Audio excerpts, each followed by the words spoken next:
दिल्ली के मुख्यमंत्री अरविंद केजरीवाल को सुप्रीम कोर्ट ने अंतरिम जमानत दे दी है। अहम बात यह है कि केजरीवाल को ये राहत ईडी से जुड़े मामले में दी गई है और फिलहाल वो सीबीआई की हिरासत में है। ऐसे में उन्हें अभी जेल में ही रहना होगा। इससे पहले पीठ ने 17 मई को केजरीवाल की याचिका पर अपना फैसला सुरक्षित रख लिया था। दरअसल ईडी की ओर से उनकी गिरफ्तारी को चुनौती देने वाली उनकी याचिका पर सुप्रीम कोर्ट में आज यानी शुक्रवार को सुनवाई हुई। याचिका में दिल्ली में कथित आबकारी नीति घोटाले से जुड़े जनशोधन मामले में प्रवर्तन निदेशालय की ओर से उनकी गिरफ्तारी को चुनौती दी गई थी। कोर्ट ने इस याचिका को बड़ी पीठ के पास भेज दिया है। कोर्ट ने ईडी की ओर से दायर आबकारी नीति मामले में अंतरिम जमानत देते हुए कहा है कि हम धारा 19 के प्रश्न पर विचार कर रहे हैं। हमने धारा 19 और 45 के बीच अंतर साफ कर दिया है। धारा 19 जांच अधिकारी की व्यक्तिपरक राय है। धारा 45 न्यायालय की ओर से किया गया प्रयोग है। जस्टिस खन्ना ने कहा कि न्यायालय की शक्ति अधिकारी की शक्ति से अलग होती है। हमने गिरफ्तारी की आवश्यकता अनिवार्यता को आधार बनाया है, विशेष रूप से अनुपातिकता के सिद्धांत के मद्देनजर, जिसे हमने बड़ी पीठ के पास भेजा है। तो गिरफ्तारी की नीति क्या है, इसका आधार क्या है, हमने संदर्भित किया है। जस्टिस खन्ना ने कहा है कि क्या गिरफ्तारी की आवश्यकता अनिवार्यता गिरफ्तारी के औपचारिक मापदंडों की संतुष्टि को संदर्भित करती है।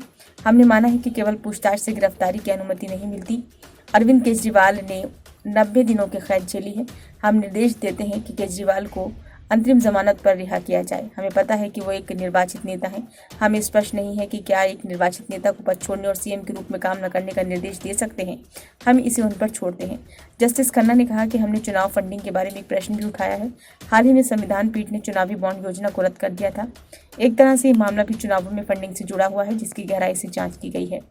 किस मामले में आया फैसला? शीर्ष अदालत ने 15 अप्रैल को धन शोधन मामले में केजरीवाल की गिरफ्तारी को चुनौती देने वाली याचिका पर ईडी से जवाब मांगा था। आम आदमी पार्टी के संयोजक ने दिल्ली हाईकोर्ट के 9 अप्रैल के आदेश को शीर्ष अदालत में चुनौती दी थी।